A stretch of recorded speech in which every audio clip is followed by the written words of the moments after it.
Students कैसे हो? बढ़िया। 10th क्लास में आ गए हो इसका मतलब, है ना। तो 10th क्लास में तो पढ़ाई तो करनी पड़ेगी। तो फर्स्ट चैप्टर है, तो फर्स्ट चैप्टर से अच्छे से स्टार्ट करेंगे, ठीक है। तो इसमें हम पढ़ेंगे सबसे पहले चैप्टर का नाम केमिकल रिएक्शन एंड इक्वेशन। और सबसे पहले इसमें हम स्टार्ट करते हैं जल्दी से केमिकल रिएक्शन। केमिकल रिएक्शन क्या होता है, सबसे पहले समझेंगे केमिकल रिएक्शन क्या होता है। देखो, जब भी कोई दो डिफरेंट कंपाउंड आपस में मिलेंगे तो क्या बनाएंगे, एक नया कंपाउंड बनाएंगे। या डिफरेंट सब्सटेंस, जब दो अलग अलग सब्सटेंस आपस में जब मिलते हैं तो एक नई चीज़ बनाते हैं, समझे। जब भी दो अलग अलग चीज़ें आपस में मिलेंगी तो एक नई चीज़ बनाएंगे, तो उस प्रोसेस को क्या बोलते हैं, केमिकल रिएक्शन बोलते हैं, ठीक है। तो जैसे कि मान के चलो हमारी डेली लाइफ में कैसे क्या होता है, जैसे मान के चलो दूध में हम क्या डाल देते हैं, थोड़ी सी दही डाल दें, थोड़ी देर बाद क्या होता है, वो दही का रूप ले लेता है। तो एक वो क्या है, केमिकल रिएक्शन है, ठीक है। अच्छा, एक और एग्जांपल अगर बताऊं मैं तो आपको, जैसे हम खाना खाते हैं तो वो भी खाना खाने से क्या होता है, हमें एनर्जी मिलती है। तो वो भी एक तरह से क्या है, केमिकल रिएक्शन है हमारे शरीर में। और एग्जांपल क्या हो सकते हैं, जैसे कि लोहे पर जंग लगना। लोहा एक स्टार्टिंग में एकदम चमकदार दिखाई देता है, लेकिन थोड़ी देर बाद अगर उसको पानी के संपर्क में रखा जाएगा तो धीरे धीरे क्या होगा, उस पर जंग लगने लग जाएगा। तो वो भी जो धीरे धीरे जो रिएक्शन होती है वो क्या होती है, केमिकल रिएक्शन होती है। तो ऐसी जो रिएक्शन को केमिकल रिएक्शन बोलते हैं। जब भी कोई भी दो चीज़ आपस में जब मिलती है और नई चीज़ बनाते हैं तो उसको क्या बोलते हैं, केमिकल रिएक्शन बोलते हैं। अच्छा, इसके बाद आता है कि केमिकल इक्वेशन। केमिकल इक्वेशन क्या होता है, तो केमिकल इक्वेशन का मतलब होता है कि जो केमिकल जो रिएक्शन होती है उसको हम जिस तरह से लिखते हैं ना, उसको बोलते हैं केमिकल इक्वेशन। मतलब मान के चलो, जैसे मान के चलो अगर लेते हैं हम हाइड्रोजन की बात करते हैं, हाइड्रोजन प्लस में ऑक्सीजन, हम दो हाइड्रोजन ले रहे हैं यहाँ पे, ठीक है। दो हाइड्रोजन के मॉलिक्यूल प्लस में ऑक्सीजन, तो क्या मिलेगा हमें, 2H2O, ठीक है। तो यहाँ पर ये क्या है, वाटर, ये वाटर है यहाँ पर, और यहाँ पर ये क्या है, ऑक्सीजन गैस है, और ये क्या है, हाइड्रोजन गैस है, ठीक है।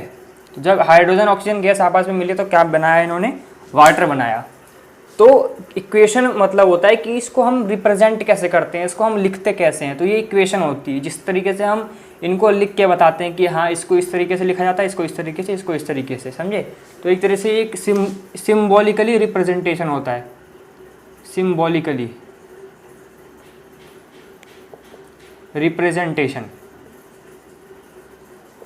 Of reactant and product. Reactant क्या होता है, जो रिएक्शन करते हैं, ठीक है, और जो हमें बाद में जो मिलता है उसको क्या बोलते हैं, प्रोडक्ट बोलते हैं। तो रिएक्टेंट एंड प्रोडक्ट, तो ध्यान से समझ लेना इसको। जो रिएक्शन करते हैं उनको क्या बोलते हैं, ये क्या है, ये रिएक्टेंट है, और ये क्या है, ये प्रोडक्ट है, ठीक है।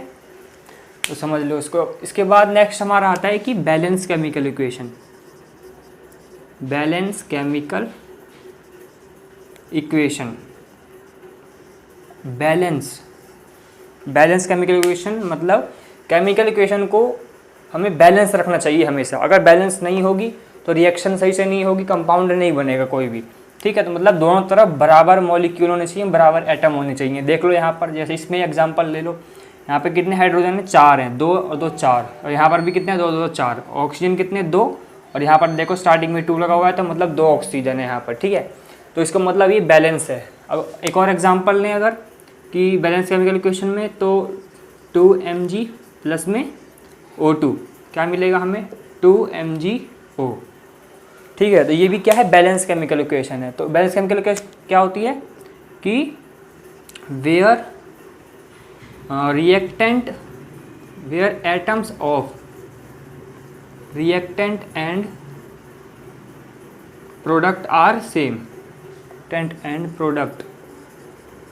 प्रोडक्ट आर सेम, ठीक है, उसको बोलते हैं बैलेंस केमिकल इक्वेशन।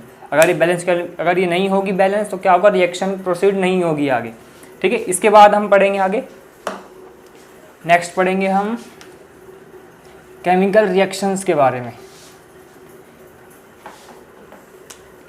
की कैरेक्टरिस्टिक्स ऑफ केमिकल रिएक्शन। कि केमिकल रिएक्शन जब होता है तो हमें पता कैसे चलता है कि हाँ भाई केमिकल रिएक्शन हो रही है, या उनके क्या गुण हैं, क्या लक्षण है केमिकल रिएक्शन होने के, किन किन चीज़ों से पता चलता है हमें कि हाँ भाई यहाँ पे केमिकल रिएक्शन हुई है। तो फर्स्ट हमारा है चेंज इन स्टेट। उसकी स्टेट में चेंज अगर आ जाएगा तो समझ जाएंगे कि हाँ यहाँ पर केमिकल रिएक्शन हुई है। स्टेट मतलब, स्टेट मैंने पढ़ाई थी क्या, सॉलिड लिक्विड गैस। इससे पहले वाले वीडियो में अगर मैंने वीडियो डाल रखी है उसको देख लो, अगर नहीं पता तो कौन कौन सी स्टेट होती है। इसके बाद चेंज इन स्टेट में हम पढ़ेंगे कि जैसे मान के चलो हम लेते हैं हाइड्रोजन, अभी इससे पहले जो एग्जांपल लिया था वही है, प्लस में ऑक्सीजन, क्या मिलेगा हमें 2H2O। ये क्या है हमारा, गैस है, ये भी क्या है, गैस है, और ये क्या है हमारा, लिक्विड है, वाटर। तो स्टेट चेंज हो गई ना, यहाँ पर गैस था अब क्या मिल गया हमें, वाटर मिल गया जो क्या है, लिक्विड है। तो यहाँ पर क्या हुआ है, स्टेट चेंज हो गई है। तो इससे हमें क्या पता चला कि यहाँ पर क्या हुआ है, केमिकल रिएक्शन हुई है। ठीक है, तो ये एक फर्स्ट इसकी कैरेक्टरिस्टिक्स है। सेकंड कैरेक्टरिस्टिक्स है इसका चेंज इन कलर, कि अगर रिएक्शन में कलर चेंज हो जाए तो समझ जाएंगे कि हाँ भाई केमिकल रिएक्शन हुई है। मतलब जैसे Fe प्लस में CuSO4, Fe और CuSO4, Fe क्या है, आयरन, और CuSO4 क्या है, कॉपर सल्फेट। इसकी रिएक्शन अगर कराते हैं तो हमें मिलेगा FeSO4 प्लस में Cu। इनको रिएक्शन को ध्यान से समझ लेना, आगे भी इनकी यूज़, अभी आगे भी यूज़ करेंगे इनको हम। आयरन को इसके कॉपर सल्फेट के सॉल्यूशन में डाला जाता है तो इसका जो कलर होता है वो ब्लू से ब्लू ग्रीन हो जाता है, चेंज हो जाता है, और कॉपर अलग हो जाता है। तो इसके बाद हम ये पढ़ेंगे इसमें कि थर्ड कैरेक्टरिस्टिक्स क्या है हमारा, कि चेंज इन टेम्परेचर। अगर टेम्परेचर चेंज हो गया तो इसका मतलब वहाँ पे केमिकल रिएक्शन हुई है। हाँ, एग्जाम्पल अगर लेते हैं हम CaO प्लस में H2O, तो हमें क्या मिलेगा, CaOH2 प्लस में हीट। समझ में आया, ये है कैल्शियम ऑक्साइड, जिसको हम क्विक लाइम भी बोलते हैं, क्विक लाइम। और वाटर के साथ इसकी जब रिएक्शन होती है तो इसको हमें क्या मिलता है, इसको बोलते हैं स्लेक्ड लाइम।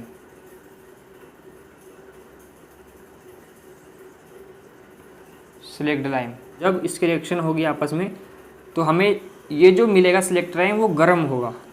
समझ में आया। अगर मान के चलो हम क्या करते हैं, स्लेक्ड लाइम CaO ले लेते हैं, इसके अंदर अगर हम वाटर डालेंगे इसके अंदर तो हमें क्या मिलेगा, ये बन जाएगा। फिर इसमें क्या बन जाएगा, फिर CaOH2 बन जाएगा, इसमें कैल्शियम हाइड्रोक्साइड, जो क्या होगा, गर्म होगा, जिसमें से फिर इसको छुओगे तो गरम हीट लगेगी तुम्हें। तो इसका मतलब क्या होगा, टेम्परेचर इसमें से बढ़ जाएगा, इसका टेम्परेचर जब इन दोनों को आपस में मिलाएंगे तो इससे क्या होगा, हीट निकलने से टेम्परेचर बढ़ जाएगा। इससे क्या पता चलेगा हमें कि इसमें केमिकल रिएक्शन हुई है। ठीक है, इसके बाद नेक्स्ट है हमारा इवोल्यूशन ऑफ गैस। अगर गैस का इवोल्यूशन होता है तो अगर गैस निकलती है केमिकल रिएक्शन में तो समझ जाएंगे कि केमिकल रिएक्शन हुई है। Evolution of gas 4th point हमारा। एग्जाम्पल क्या हो सकता है, अगर गैस निकलती है तो एग्जाम्पल अगर हम लेते हैं तो Zn प्लस में H2SO4, जिंक की रिएक्शन कराते हैं अगर हम H2SO4 सल्फ्यूरिक एसिड से, तो क्या मिलेगा हमें, ZnSO4 प्लस में H2, ये मिलेगा हमें। ZnSO4 H2 यहाँ से अलग हो जाएगा, तो ये क्या होगी, ये गैस है, ये हाइड्रोजन गैस। ठीक है, हाइड्रोजन गैस है ये। तो इसका मतलब कि यहाँ पर भी केमिकल रिएक्शन हुई है, जहाँ पर गैस निकलती है वहाँ पर भी केमिकल रिएक्शन होती है, इवोल्यूशन ऑफ गैस। ठीक है, इसके बाद हम करेंगे, अब इसके बाद सीधा लास्ट पार्ट करेंगे हम, क्योंकि इसका जो बीच का जो पार्ट है टाइप्स ऑफ रिएक्शन, ये इसके सेकंड पार्ट में मैं कराऊंगा आपको। ठीक है, तो इसके बाद हम पढ़ेंगे कोरोजन क्या होता है। कोरोजन का मतलब है कि अगर कोई भी, मान के चलो कोई भी मेटल है, अगर वो हवा के संपर्क में आता है या पानी के संपर्क में या किसी भी चीज़ ऐसे संपर्क में आता है, तो अगर वो ख़राब होने लगता है धीरे धीरे, इसका मतलब कि कोरोजन हो रहा है। समझ में आया। तो इसके एग्जांपल हैं कोरोजन के, जैसे कि रस्टिंग ऑफ आयरन, आयरन पर जंग लग जाना, तो उसको क्या बोलते हैं, कोरोजन बोलते हैं। ठीक है, जंग लग जाता है ना आयरन पे जब वो हवा के संपर्क में आता है या पानी के संपर्क में आता है। और एग्जांपल क्या हो सकते हैं इसके, जैसे जो सिल्वर के जो होते हैं मेटल्स, उनके ऊपर ब्लैक कलर की कोटिंग धीरे धीरे हो जाती है, उसके ऊपर ब्लैक कलर की लेयर चढ़ जाती है, उसको बोलते हैं हम कोरोजन। और कॉपर के जो मेटल्स होते हैं उसके ऊपर भी धीरे धीरे ग्रीन कलर की लेयर चढ़ जाती है, उसको भी हम कोरोजन बोलते हैं। ठीक है, तो मतलब कि किसी भी तरीके से मेटल का ख़राब होने लगना उसको बोलते हैं कोरोजन। इसके बाद है हमारा रेंसिडिटी। ठीक है, रेंसिडिटी, रेंसिडिटी क्या होती है? रेंसिडिटी का मतलब होता है कि मान के देखा होगा आपने, अगर चिप्स का कोई पैकेट खरीदोगे, ठीक है, अगर उसकी हवा निकाल दो उसके अंदर की, और अगर रख दो उसको निकाल करके किसी कटोरे में, और उसको थोड़ी देर बाद देखो, अगले दिन देखो सुबह, तो क्या होगा, वो ख़राब हो जाता है। ठीक है, क्यों हो जाता है ख़राब? क्योंकि रेंसिडिटी की वजह से। रेंसिडिटी का मतलब होता है कि जो फैट वाले जो खाने के जो चीज़ें होती हैं या ऑयली चीज़ें होती हैं, जो खाने वाली जो चीज़ें होती हैं, अगर उनको हम हवा के संपर्क में रख देते हैं तो वो ऑक्सीडेशन की वजह से, ऑक्सीजन के संपर्क में आने की वजह से वो ख़राब होने लगती हैं। ठीक है, उनके टेस्ट में, उनके स्मेल में अंतर आ जाता है, तो उसको हम रेंसिडिटी बोलते हैं। तो क्या लिखेंगे? And food containing oil and fat, मतलब जिस फूड में फैट हो और ऑयल हो, तो क्या होता है? Containing fat in open air after some time, क्या होगा? After some time its taste and smell start change होने लगती है इसके स्टेट में, जिसका टेस्ट होता है और जो उसका स्मेल होती है उसमें क्या होता है? चेंज आने लगता है। ठीक है, एंड स्पॉइल, और क्या हो जाता है? वो ख़राब हो जाता है। इज़ कॉल्ड रेंसिडिटी, उसको रेंसिडिटी बोलते हैं।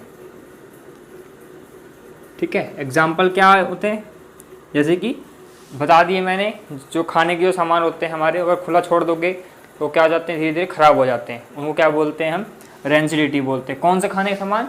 जैसे कि जो चिप्स के पैकेट हो गए, ठीक है, ये सब चीज़ हो गए, जो देखा होगा जो राशन वाली दुकानों पे जो रखे होते हैं, तो अगर उनको सही से रखने के लिए हमें क्या करना होगा कि अगर हम चाहें कि वो हमेशा के लिए सही से रहें, तो एक तो क्या करना पड़ेगा उसमें हमें,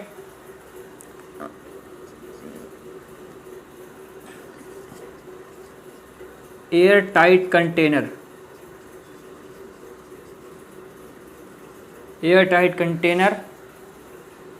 शुड बी यूज।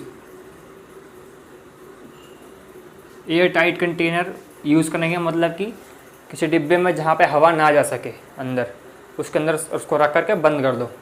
ठीक है, तो हवा नहीं जाएगी, ऑक्सीजन नहीं जाएगा, तो क्या होगा? वो ज़्यादा दिनों तक, लंबे समय तक रह सकेगा। और क्या कर सकते हैं हम? यूज़ ऑफ नाइट्रोजन गैस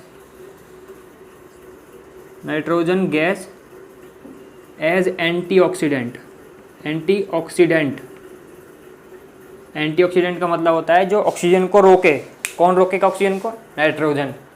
जो गैस जो भरी होती है जो चिप्स के पैकेट में, कुरकुरों के पैकेट में, उसको क्या बोलते हैं? Nitrogen gas. ठीक है, नाइट्रोजन गैस जो क्या करती है? उसको सुरक्षित रखी जाती है, ख़राब नहीं होने देता उसको, उसका अंदर का जो भी सामान होता है। ठीक है, ऑक्सीजन नहीं जाएगा तो ख़राब नहीं होगा। तो इन तरीके से हम इसको प्रोटेक्ट करके रख सकते हैं। ठीक है, ताकि रेंसिडिटी ना हो। अब इसका नेक्स्ट सेकंड पार्ट है जिसमें हम पढ़ेंगे टाइप्स ऑफ केमिकल रिएक्शन। ठीक है, तो ये तो यहीं तक, और नेक्स्ट पार्ट भी इसको देखो ज़रूर। Thank you.